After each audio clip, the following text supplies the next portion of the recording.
Welcome to this course on performant data fetching in React. My name is Richard Oliver Bray. I'm a developer and content creator at ORVA Studio, and I'll be your instructor for this course. I've been using React for a long time now, and I've noticed that as it's grown in popularity, people have found issues with the way it works, particularly around data fetching. Most developers do data fetching with the useEffect hook, but the React documentation outlines a bunch of issues with that approach. Instead, it recommends using a framework or a data fetching library. But what if you want to fetch data performantly without using a third-party library? If you're thinking that, then this is the course for you. I've done a lot of research and looked into the best ways to fetch data without using a library or even the useEffect hook. And I have some good news. This is definitely something that can be achieved in around 100 lines of code. And in this course, I'll show you exactly how to do it.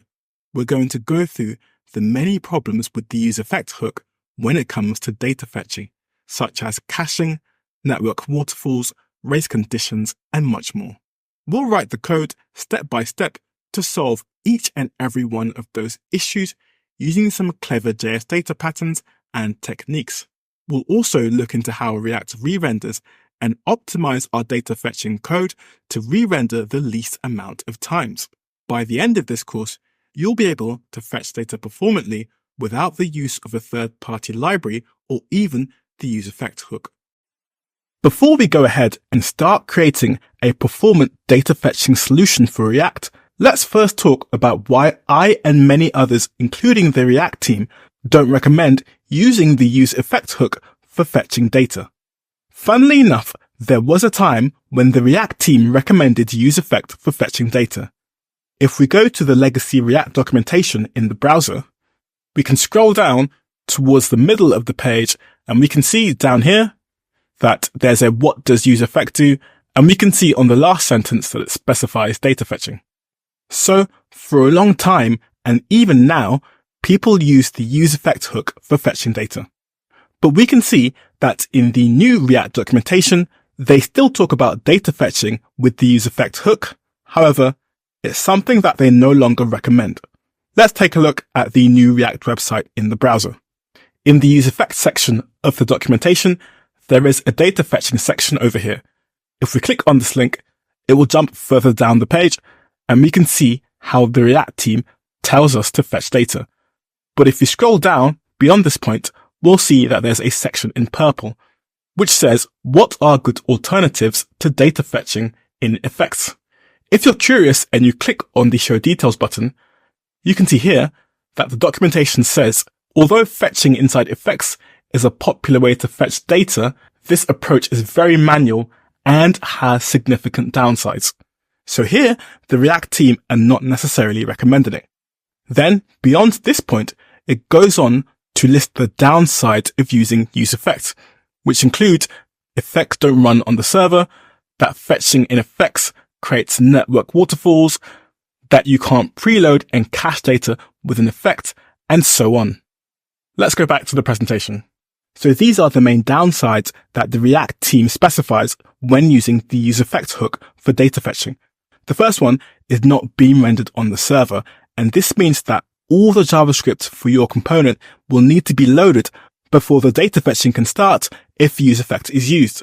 Network waterfalls means that if you have nested components that need to fetch data, fetching will happen one after the other, meaning the deepest nested component will have to wait for the parent to start fetching data before it can start, which is really unnecessary if it doesn't depend on the parent's data in the first place.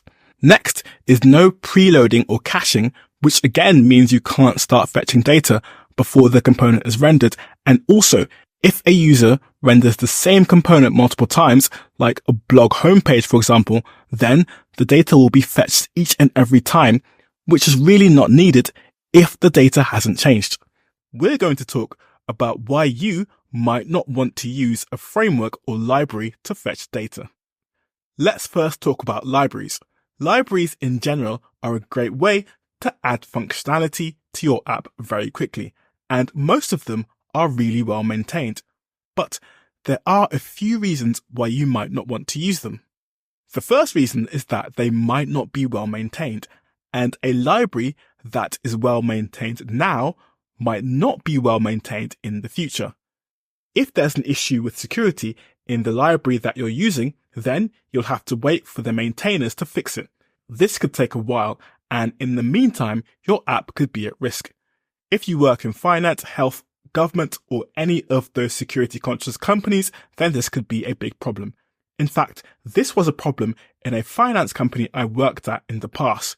We used a static analysis tool to check for security issues in our code and dependencies.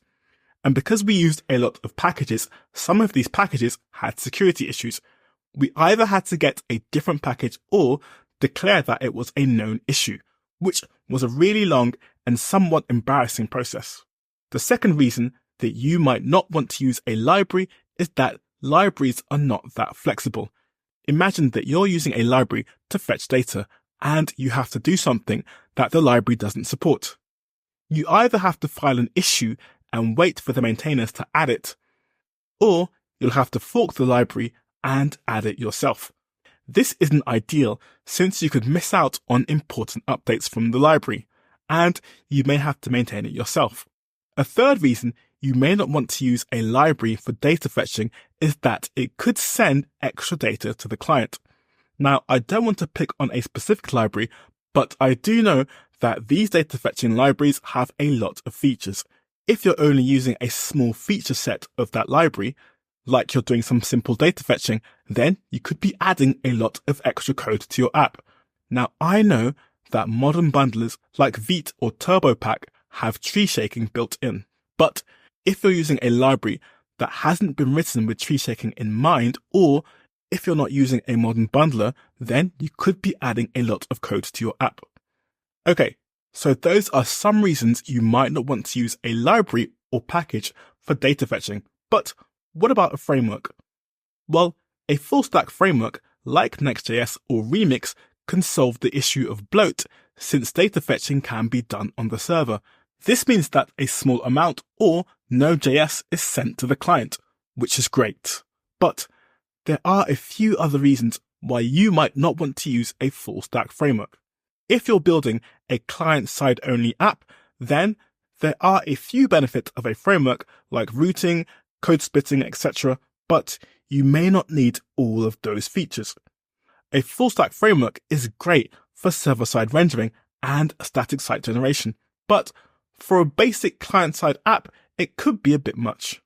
If you have a server-side app built with a framework and you want to do client-side data fetching to give it a mobile app-like feel, then you still may need to use a library to do that. If you use Remix, then that pretty much has React Router built into it, so you can go ahead and use that functionality to do client-side data fetching. And if you use Next.js, well, for I'll recommend using SWR since that's what they built. But for other full-stack frameworks, you're going to have to use a library or the useEffect hook. Now, I'm not saying that you shouldn't use a library or framework for data fetching. In fact, I use Next.js all the time and I think it's great.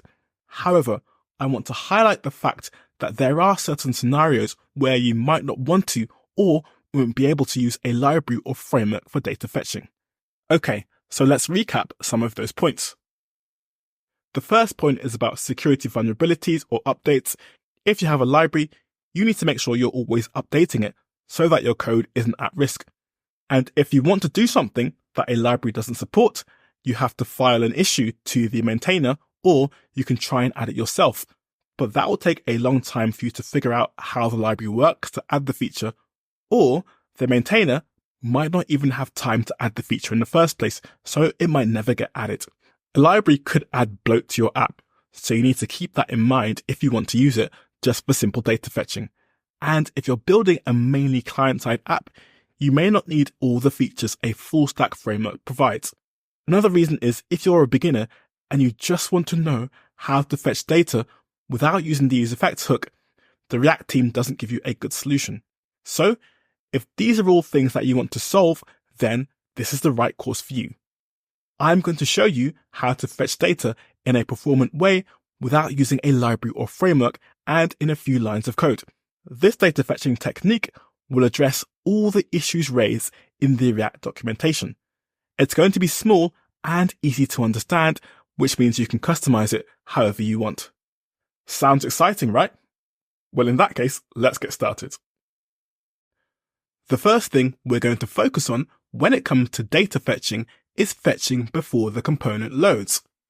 This is also known as prefetching. The reason for doing this is because, as we've discussed, the useEffect hook will only run after the component has been mounted, which means the component will always render first before data fetching begins. For the most part, if your users have a decent internet connection and your app is small, they may not notice any issues with performance. But if you have a large app or users have a slow internet connection, then you'll want to squeeze out every bit of performance you can. Therefore, if the data starts fetching before the component mounts, then the data loading process has a head start. Let's go through how we can do this using a simple Pokemon list app. Let's take a look at the Pokemon list app running in the browser. The app is fetching data from the Poke API with the useEffect hook and is displaying the data here. If we click on the View Details button, it shows details for a specific Pokemon. I've added a few console logs to the project to trigger when the component mounts and when the data is fetched. Let's go back to the homepage and take a look at these console logs. We can do that by right-clicking anywhere on the page and clicking on the Inspect link. Let's change the tab from Elements to Console, and to get rid of all this data, let's refresh the page by pressing Ctrl or Command R. Nice. So here you can see the component loads first before the data loads. Don't worry about the console logs appearing twice. We'll talk about why that happens later on. Let's take a look at the code for this application. The aim with this project is to use as little dependencies as possible so that we can focus on data fetching. So if we scroll down in the package.json and have a look at the dependencies section, we can see that there's just React and React DOM. Below that, in the dev dependencies, this is everything that's automatically provided by the Vite React template. I don't want to spend too much time going through the code structure, but we'll quickly go through some of the folders. Let's start with the source folder. Here you can see there's a root and a link component, which is used for basic routing. Feel free to take a look at how they work if you get some time. It's really cool. Next is the home component, which is the home page of the Pokemon app. There's honestly nothing special about how this works, but it does have two console logs, here on line 11 and here on line 15. This triggers before the data starts to load, and this triggers when the component loads. You can see that even though the console log on line 15 is after line 11, this one still triggers first because effects run after the component has loaded. I've noticed on line 10, looking at the arrow function, I forgot to turn font ligatures on from a previous video. So I guess for this course, it's going to run with font ligatures turned off. But of course, if you're working with the code locally, you can turn font ligatures on. Now let's go back to the code. Next, there's the details component, which just contains the details for a specific Pokemon. Each one of these components has their own CSS module file, which is used to style the components. Let's take a look at the API folder, and we can see there's just one file here called Pokemon.js. This file contains the logic for fetching Pokemon data. Now let's quickly take a look at the main.jsx file. As you can see on line 7 and line 9, the app component is wrapped around a React component called strict mode. This is a built-in component that checks for potential problems in your app. It's used in development but not included in production. But this is the cause of the double console logs. In strict mode, a React component mounts once, then checks for errors, then renders again to show the app. If we remove strict mode, so we can select the code on line 7 and delete it, and also on line 9, then press Command S to save, and go back to the browser, we can see here that in the console, the logs only appear once. Let's go back to the code to put strict mode back, since it's good to have. So in the main.jsx file, I'm going to press Command Z a few times until strict mode is wrapped around the app component. Now that we've had a brief overview of the code structure, Let's go ahead and start fetching data before a component loads. Since we know we're going to need data for the home component, we can start fetching that data before the home component loads. We can do that in this file by running the getPokemons function. So at the end of line 4, let's hit enter a few times and write get Pokemons, and in the dropdown, let's pick the second option, and VS Code should automatically import that from our API file. Let's add parentheses and close with a semicolon. Now, if we ran this in the browser, then this API call will be made before the home component loads. But there's a problem. If we go to the home component, we'll see that inside the effect hook, so here on line 12, we're fetching the data and then setting it to the Pokemon reactive state value. So we need to find a way to set it to this component state once the data is fetched. And we can do that with a custom hook. Let's think about how that could work. So we need to trigger a fetch before the component loads inside our main.jsx file. And inside the home component, we need to set the state once the data is fetched. But fetching might not be complete when the component loads, which means the component will just show loading text. So we need to find a way for our custom hook to listen for when the data is fetched and only set the state once it has proper data. Also, when the data is fetched, we need to store it somewhere so that we can use it in the hook. Okay, that's enough discussing. Let's go ahead and implement this in the code. Let's open the File Explorer, and inside the utils folder, we'll open that up, right-click, go to New File, and we'll create a file called data-loader.js. And inside this file, let's write export function, and we're going to call this function useData. As you've guessed, this is going to be our hook. Let's add parentheses and add curly braces. We'll keep it empty for now. And above this function, let's create a variable called store. This is going to be assigned to an empty array. Now, in order to make our hook listen for when data is fetched, we'll use a custom event listener. So in our hook, we'll first create a useDate hook to store the data. Let's write const, add square brackets, and write data, set data. And this is going to be equals to the useState hook. Make sure on line 1, it's automatically imported from React. Let's add parentheses and we'll give this a default value of null.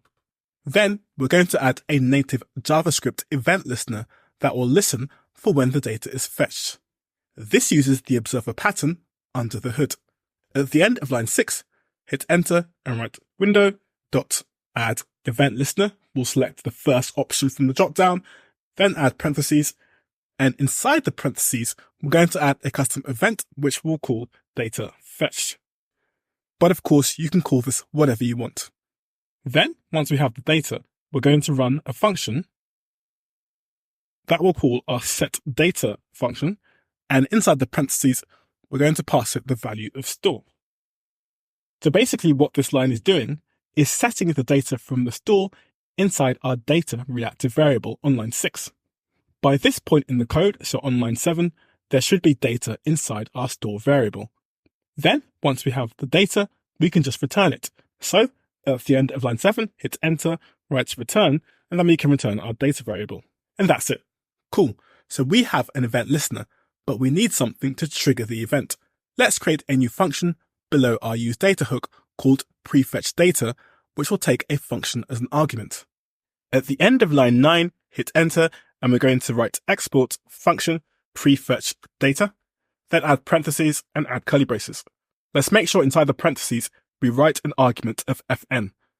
Since the function that's going to be passed in will most likely be a promise, we can use the then method to store the data and trigger an event. So inside the curly braces, let's hit enter and write fn, add parentheses, and then use the then method with parentheses, and inside these parentheses, we're going to write another set of parentheses, which will give an argument of data, and then we'll add an arrow function, add parentheses, and here we're going to write store equals data, which puts the result of the promise inside the store variable.